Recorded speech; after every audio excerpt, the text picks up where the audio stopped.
वैशाली की जिंदगी में शादी एक नई शुरुआत की तरह आई थी। माँ की मौत और पिता के रहस्यमय लापता होने के बाद उसका जीवन लंबे समय तक अकेलेपन और अनिश्चितता से भरा रहा। दिन बीतते थे, लेकिन मन में खालीपन बना रहता था। ऐसे समय में राजीव और उसका परिवार उसके लिए सहारे की तरह बने। शादी के बाद उसे पहली बार लगा कि शायद अब जिंदगी दोबारा सामान्य हो सकती है। शादी सादगी से हुई थी। कुछ गिने चुने लोग, शांत माहौल और बिना किसी बड़े दिखावे के। राजीव स्वभाव से सीधा और शांत था।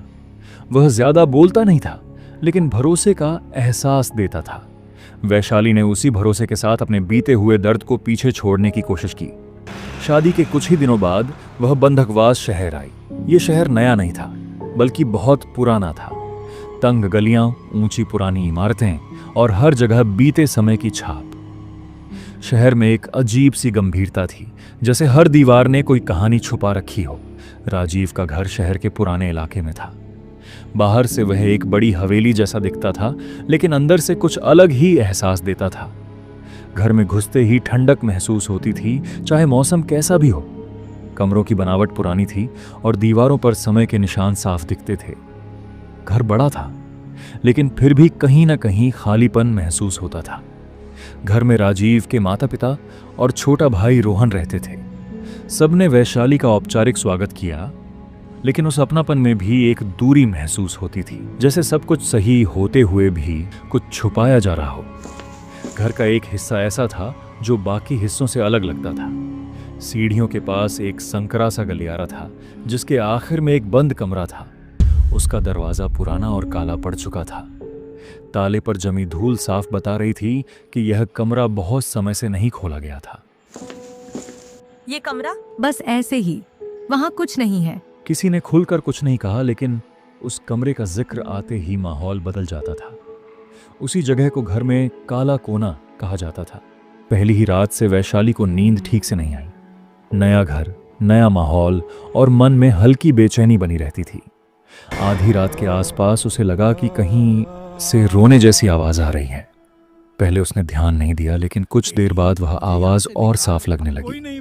वह धीमी सिसकियों जैसी थी, जिनमें दर्द छुपा हुआ था। अगले दिन उसने खुद को समझाया कि शायद थकान या नए माहौल की वजह से ऐसा लग रहा है, लेकिन यह आवाज एक दिन की नहीं थी। हर शाम सूरज ढलने के समय वही सिसकियां सुनाई देने लगती। आवाज हमेशा उसी दिशा से आती जहां काला कोना था। धीरे धीरे यह आवाज वैशाली के मन पर असर करने लगी। उसे ऐसा लगने लगा कि यह कोई अनजानी आवाज नहीं है, बल्कि बहुत जानी पहचानी है। एक शाम जब घर में शांति थी, उसने साफ तौर पर किसी को उसे पुकारते हुए महसूस किया। उस पुकार में अपनापन था, लेकिन साथ ही गहरी पीड़ा भी। उस पल वैशाली के मन में एक भयानक विचार आया। क्या यह उसके पिता हो सकते हैं? क्या वे कहीं इसी घर में फंसे हुए हैं? यह सोच उसके लिए असहनीय थी। उसका दिल तेज धड़कने लगा और मन में डर के साथ साथ उम्मीद भी जाग गई। कुछ दिनों बाद परिवार ने उस बंद कमरे का ताला तोड़कर अंदर देखा। कमरे में कोई इंसान नहीं था। हर तरफ धूल जमी हुई थी। पुराने टूटे हुए फर्नीचर पड़े थे और बीच में एक काली पत्थर की टूटी फूटी मूर्ति रखी थी। मूर्ति अजीब सी लग रही थी, जैसे वह उस कमरे की नहीं, बल्कि किसी और ही जगह की हो। सबने इसे पुरानी बेकार चीज समझकर नजरअंदाज कर दिया, लेकिन वैशाली की नजर उस मूर्ति पर टिक गई। उसे लगा जैसे उस कमरे की सारी ठंडक और अजीबपन उसी मूर्ति से निकल रहा हो।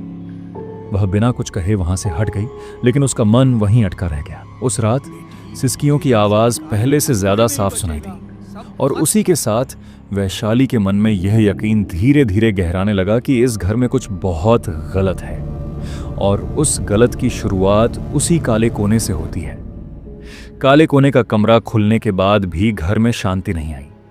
बाहर से सब कुछ सामान्य लग रहा था, लेकिन भीतर एक अजीब बेचैनी फैल चुकी थी। उस कमरे की धूल, पुरानी चीजें और बीच में रखी काली पत्थर की मूर्ति घर के माहौल का हिस्सा बन चुकी थी, भले ही कोई खुलकर उसकी बात ना करता हो। वैशाली का ध्यान बार बार उसी मूर्ति की ओर चला जाता। दिन में वह खुद को व्यस्त रखने की कोशिश करती, लेकिन जैसे ही शाम ढलती उसका मन भारी होने लगता। सूरज डूबते ही वही जानी पहचानी सिसकियां फिर से सुनाई देने लगती। अब वह आवाज पहले से ज्यादा पास महसूस होती थी, जैसे वह सिर्फ कमरे तक सीमित न होकर पूरे घर में फैल रही हो। धीरे धीरे वैशाली को सिर दर्द रहने लगा। कभी कभी उसे बिना किसी वजह के चक्कर आते। उसे लगता जैसे कोई उसके आसपास है, लेकिन जब वह मुड़कर देखती वहां कोई नहीं होता। घर के बाकी लोग इसे सामान्य थकान मानते रहे, लेकिन वैशाली को लगने लगा था कि यह सब उसी कमरे और उस मूर्ति से जुड़ा हुआ है। एक दोपहर जब घर में कोई नहीं था, वैशाली का ध्यान फिर से काले कोने की ओर गया। कमरे का दरवाजा अब खुला रहता था, लेकिन फिर भी वहां जाने से मन डरता था। कुछ देर तक वह वहीं खड़ी रही। कमरे के अंदर एक अजीब ठंडक थी, जो बाहर के हिस्से से अलग लगती थी। मूर्ति उसी जगह रखी थी, धूल से ढकी, थोड़ी टूटी हुई और काली। पास जाकर देखने पर उसकी आकृति साफ नहीं दिखती थी, लेकिन उसमें कुछ ऐसा था जो नजर हटने नहीं देता था, जैसे वह सिर्फ एक पत्थर की चीज ना होकर किसी सोच समझ से भरी हुई मौजूदगी हो। मूर्ति के पास पड़े पुराने सामानों को हटाते हुए वैशाली को नीचे कुछ कागज जैसे दिखे। वह झुकी और ध्यान से देखा। वहां एक पुरानी डायरी पड़ी थी। उसके पन्ने पीले पड़ चुके थे और किनारे से फटने लगे थे। ऐसा लग रहा था जैसे बरसों से किसी ने उसे छुआ तक ना हो। अंदर लिखी बातें साफ नहीं थी। लिखावट पुरानी और असमान थी। पन्नों में किसी डर और पछतावे की झलक थी। उसमें इस घर का जिक्र था, एक अजीब आदमी का जिक्र था जिसे काला आदमी कहा गया था। लिखा था कि यह मूर्ति उसी ने छोड़ी थी और इसके साथ कोई भयानक शाप जुड़ा हुआ था। डायरी के शब्द पढ़ते पढ़ते वैशाली का सिर भारी हो गया। उसे ऐसा लगा जैसे कमरे की दीवारें धीरे धीरे पास आ रही हैं। उसकी आंखों के सामने अजीब अजीब दृश्य उभरने लगे। एक बूढ़ा आदमी, अंधेरे में किए जा रहे अजीब कर्म और हर जगह खून की गंध। अचानक उसे तेज ठंड महसूस हुई। ऐसा लगा जैसे किसी ने उसके हाथ को जकड़ लिया हो। उसके शरीर में झंझनाहट दौड़ गई और सिर में असहनीय दर्द उठने लगा। वह खुद को संभाल नहीं पाई और वहीं जमीन पर बैठ गई। उसी पल कमरे में एक अजीब कंपन महसूस हुआ, मूर्ति जैसे हिल गई हो। हवा भारी हो गई और सिसकियों की आवाज अब फुसफुसाहट में बदल चुकी थी। वैशाली की आंखों के सामने सब कुछ धुंधला होने लगा और वह बेहोश हो गई। जब उसे होश आया, वह ड्राइंग रूम में पड़ी थी। घर के लोग उसके आसपास थे। सबका कहना था कि वह अचानक गिर गई थी। किसी को काले कोने, डायरी या मूर्ति के हिलने की बात पर भरोसा नहीं था, लेकिन वैशाली जानती थी कि जो उसने देखा और महसूस किया वह सच था। उस दिन के बाद से उसमें धीरे धीरे बदलाव आने लगा। वह पहले से ज्यादा चुप रहने लगी। कभी कभी वह बिना किसी वजह के दीवारों को घूरती रहती। रात में उसे नींद नहीं आती और दिन में वह थकी हुई दिखती। घर के बाकी लोगों को लगने लगा कि वह शायद मानसिक दबाव में है, लेकिन वैशाली के मन में अब एक ही बात साफ थी, यह मूर्ति सिर्फ एक पुरानी चीज नहीं है। यह कुछ ऐसा है जो जाग चुका है और अब वह उसे छोड़ने वाला नहीं है। डायरी और मूर्ति की घटना के बाद वैशाली पहले जैसी नहीं रही। उसका व्यवहार धीरे धीरे बदलने लगा, लेकिन इतना अचानक नहीं कि किसी को तुरंत शक हो। वह ज्यादातर चुप रहने लगी और घंटों एक ही जगह बैठी रहती। कभी कभी वह बिना किसी वजह के दीवारों को देखती रहती, जैसे वहां कुछ दिख रहा हो। रातें उसके लिए और भी मुश्किल हो गईं। उसे नींद बहुत कम आने लगी।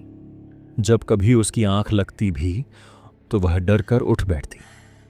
उसके शरीर में थकान साफ दिखने लगी थी, लेकिन वह किसी से कुछ कहती नहीं थी। घर के बाकी लोग इसे नए माहौल और पुराने दुखों का असर मानते रहे। सबसे ज्यादा असर शाम के समय होता। सूरज ढलते ही हवेली का माहौल बदल जाता। काले कोने से आती सिसकियां अब साफ और लगातार सुनाई देने लगी थीं। वैशाली अब उस कमरे के पास ज्यादा समय बिताने लगी। वह वहां बैठकर फुसफुसाती रहती, जैसे किसी से बात कर रही हो।